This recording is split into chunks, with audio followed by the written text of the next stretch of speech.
nous saluons la décision de François Bayrou de solliciter un vote de confiance le 8 septembre.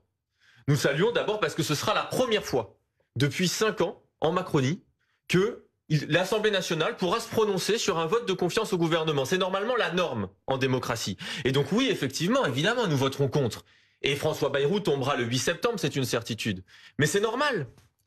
Cela veut dire qu'enfin, l'ordre républicain, la réalité démocratique, le résultat des élections va enfin être respecté dans ce pays parce qu'on a un Premier ministre qui dit « ai-je une majorité au Parlement ou pas ?» Il n'en a pas, il tombe, il s'en va. Maintenant, on ne participe pas à cette mascarade, à ce cirque qui se passe à Matignon, puisque nous n'avons rien à négocier, rien à discuter avec François Bayrou. La réalité, c'est qu'aujourd'hui, François Bayrou est un mort-vivant politique, mais il est le symptôme, le représentant d'une Macronie qui en réalité est en mort cérébrale. Donc le vrai sujet, et je termine par là, c'est que le 8 septembre, d'accord, Bayrou va tomber. Mais la vraie question, c'est qu'est-ce qu'on fait ensuite? Et ce qu'on fait ensuite, eh bien, il n'y a pas de majorité alternative. Et c'est parce qu'il n'y a pas de majorité alternative, Madame Carrois, que la solution du retour à l'ordre républicain dans ce pays, c'est la destitution ou la démission du président de la République. Ce pourquoi, dès le 9 septembre, nous déposerons une motion de destitution et ce pourquoi nous appelons les Françaises et les Français à rejoindre les mobilisations du 10 septembre. On doit revenir à l'exécutif. En fait, en tant que parlementaire, ce que vous dites, non mais on a voté il y a 1 an. Et les Français ont massivement voté. Et vous n'avez pas respecté le résultat des urnes. Arrêtez de me pointer du doigt, c'est pas moi qui nomme le gouvernement. D'accord, mais vous reconnaissez qu'Emmanuel Macron n'a pas respecté le résultat des urnes. Laissez-moi juste vous répondre. Il y a un gouvernement qui essaye de composer avec laissez parler, laissez répondre. Laissez-moi juste vous répondre. Qui essaie de composer avec l'Assemblée nationale telle qu'elle est aujourd'hui, qui n'a pas de majorité claire. Parce que je vous rappelle que votre chef, à l'issue de la dissolution, a dit c'est le NFP qui a gagné, il faut le programme du NFP et rien que le programme du NFP. Madame Carrois. Attendez, je voudrais qu'on fasse... Non, mais je voudrais qu'on entende tout le monde. Gaëtan Dussocé, s'il vous plaît. Juste une question. Non, pardon, s'il vous plaît. Non. Gaëtan Dussocé est aussi là. Il se trouve que le RN est le parti qui est en ce moment entendu par le Premier ministre. Donc évidemment, c'est intéressant de vous entendre. On voit le dialogue de sourds. Ici, on voit l'incompréhension. Est-ce que le sentiment au sein du RN, il est le même que Raphaël Glucksmann qui vient de sortir, visiblement un peu désemparé?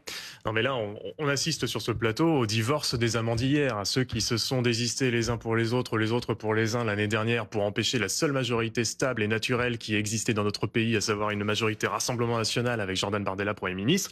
Vous avez mis le pays dans cette situation, c'est-à-dire que pour vous mettre autour d'une table, essayer négocier pour savoir comment vous allez sauver votre place, il n'y a pas de problème, il y a du monde. Par contre, pour savoir quelle majorité de projet on trouve pour diriger le pays, gouverner le pays pendant 2 ans en attendant la prochaine échéance présidentielle, là, il n'y avait plus personne. Donc aujourd'hui, cette situation d'instabilité, de blocage, du fait qu'on fait quasiment du surplace et de l'immobilisme, c'est de votre fait, la Macronie d'un côté, le NFP de l'autre. Maintenant, faites attention parce que ceux qui ont protégé, qui n'ont pas censuré à 8 reprises le gouvernement, c'est bien vous, le Rassemblement national. Oui, et vous avez pas en même temps, s'il vous plaît, pas en même temps. Pour Emmanuel Macron, vous avez refusé de voter la proposition de référendum sur la retraite. Si Bayrou est toujours refusé de voter Monsieur Dussocé, avec nous. Attendez, non, s'il vous plaît, pas en même temps, ça sert à rien, s'il vous plaît.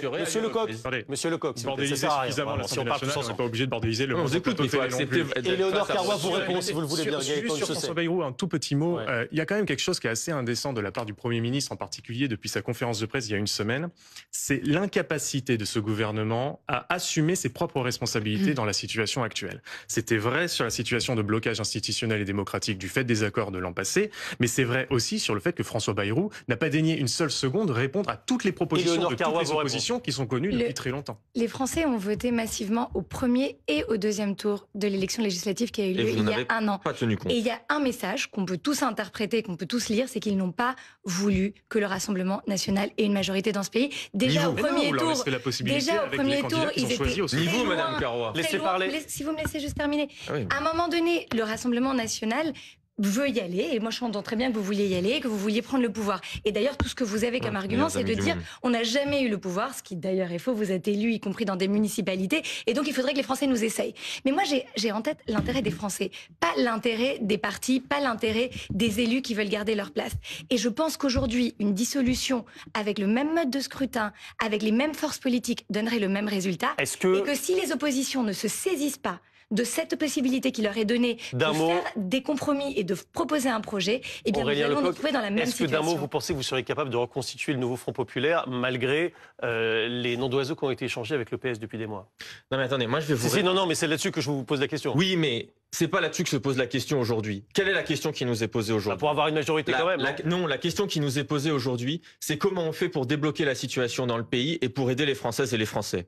Eh bien, peut-être que Mme Carrois et les macronistes ne veulent pas l'entendre. Mais le problème originel, c'est que nous avons un président de la République qui, oui, a convoqué des élections et non, ne les a pas respectées. Si aujourd'hui, il y avait une nouvelle dissolution, qui est l'hypothèse que vous posez, qu'est-ce qui nous assure qu'Emmanuel Macron respectera le résultat de cette nouvelle dissolution? Qu'est-ce qui nous assure qu'à la sortie de cette dissolution, nous ne serons pas dans le même blocage que celui dans lequel nous sommes aujourd'hui? C'est pourquoi je termine par là. Madame Carrois, vous m'avez pas à vous interrompre, je vous demande de faire de même. C'est vrai. Je voudrais terminer. Allez-y, terminez en une seconde, s'il vous plaît. C'est pourquoi, parce que la dissolution n'est de fait pas une solution, il y a un seul moyen de débloquer la situation politique dans ce pays, c'est de revenir à une élection présidentielle anticipée. Et pour cela, il faut la démission ou la destitution. Le message est passé. Et c'est cela que nous demanderons aussi dans la rue le 19 Dans un instant. Travailler, que vous preniez vos Dans un instant. Nous ne travaillerons jamais avec vous parce que vous avez mené une vie de misère aux Français. Il n'y a pas que la politique dans l'actualité.